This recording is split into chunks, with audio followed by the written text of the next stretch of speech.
मसीह यस्सु में मेरी तरफ से आप सब की सलामती हो। बाइबल स्टडी में मैं आप सबको खुशामदीद कहता हूँ और मैं आप सब बहन भाइयों के लिए दुआ गो हूँ कि खुदावंद आप सबों को बड़ी बरकत दे, अपने जलाल अपने कलाम के लिए इस्तेमाल करे, ताकि खुदावंद का पाक और मुकद्दस नाम और उसका पाक कलाम आप सबों की जिंदगी से इज्जत और जलाल पाए। आमीन। सो मेरे अजीजों, आज का पैगाम हम सबों के लिए बहुत जरूरी है कि यीशु मसीह अमन के बादशाह थे। उन्होंने तलवार से या लश्कर से हुक्मरानी नहीं, बल्कि प्यार, मोहब्बत और कुर्बानी से हुकूमत की। तो आज हमें भी अपनी जिंदगी से घमंड और गरूर को निकालना है, क्योंकि यीशु मसीह ने हमें आजिज़ी, हलीमी, छोटेपन की तालीम दी और हमारे लिए भी जरूरी है कि हम अपनी जिंदगी से हर तरह के घमंड को, तकब्बर को, गरूर को निकालें, क्योंकि अगला हफ्ता जो आने वाला है ये हमें सलीब की तरफ ले जाएगा। और जहां खुदावंद यीशु मसीह ने हम सबों के गुनाहों के लिए, बशरियत के गुनाहों के लिए अपनी जान कुर्बान की, और ये सब कुछ यीशु मसीह ने मजबूरी या लाचारी की बिना पर नहीं किया, बल्कि ये सब कुछ प्यार, मोहब्बत, रहम और तरस से किया। ये सब कुछ उसने प्यार से, मोहब्बत से किया, क्योंकि वो हमसे मोहब्बत करता है। खुदा ने दुनिया से ऐसी मोहब्बत रखी कि उसने अपना इकलौता बेटा बख्श दिया, ताकि जो कोई भी उस पर ईमान लाए वो हलाक ना हो, बल्कि हमेशा की जिंदगी पाए।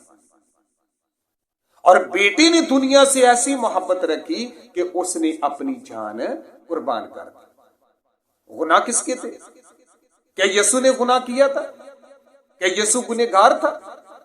यीशु की तो जिंदगी में गुनाह नहीं था।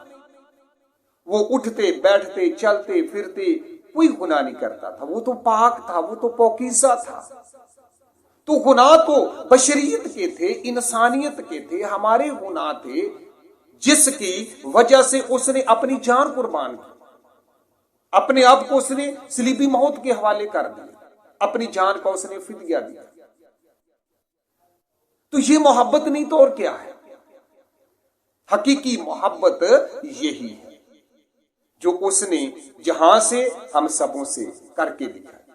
उसने अपनी जान कुर्बान की। आज यीशु मसीह की इस कुर्बानी को, यीशु मसीह के इस फिदिये को सामने रखते हुए हमारे लिए भी जरूरी है कि हम भी उसके नक्शे कदम पर चलें। हम भी एक दूसरे के साथ इसी तरह मोहब्बत रखें। उसने हमारे गुनाहों के लिए, हमारी बदियों और बदकिरदारियों के लिए अपनी जान कुर्बान की।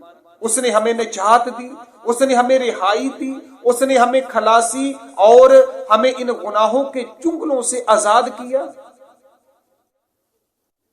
और ये मोहब्बत है खुदावंद की। और आज हम भी इसी तरह एक दूसरे के साथ मोहब्बत करें, एक दूसरे पर रहम करें, एक दूसरे के ऊपर तरस खाएं, अपने पड़ोसी से मोहब्बत करें अपनी मानद।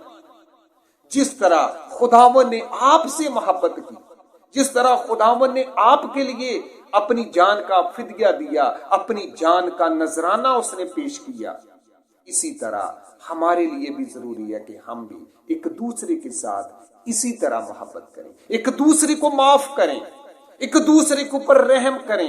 यही पैगाम यीशु मसीह हमें दे रहे हैं, क्योंकि वो सुलह, सलामती, प्यार, मोहब्बत और रहम करने वाला बादशाह है।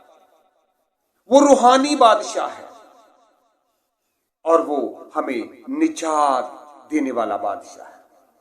और उसी के मार खाने से हमने रिहाई, मखलसी, निजात हासिल की। आज हमें भी एक दूसरे के साथ इसी रवैये से पेश आने की जरूरत है। हम भी एक दूसरे पर रहम करें, एक दूसरे पर तरस खाएं, यीशु की कुर्बानी को, उसके इस फिदिये को सामने रखें, उसने हमारे लिए अपनी जान दी, तो हमारे लिए भी जरूरी है कि हम भी अपने भाइयों के लिए, अपने तमाम तर दूसरे लोगों के लिए हम भी इसी तरह का जज्बा अपने अंदर रखें। उसने हमें माफ किया तो हम भी दूसरों को माफ करें। उसने हमारे ऊपर रहम किया तो हम भी दूसरों के ऊपर रहम करें। उसने हमें आजिज़ी, हलीमी, छोटेपन का सबक दिया तो हम भी अपने अंदर से तकब्बर, घमंड और गुरूर को निकालें। उसकी मोहब्बत को, उसके पैगाम को अपनी जिंदगी में अप्लाई करें, ताकि खुदावंद का नाम और उसका पाक कलाम जो है वो हम सबों की जिंदगी से इज्जत और जलाल पाए। सो खुदावंद आप सबों को बड़ी बरकत दे। आमीन।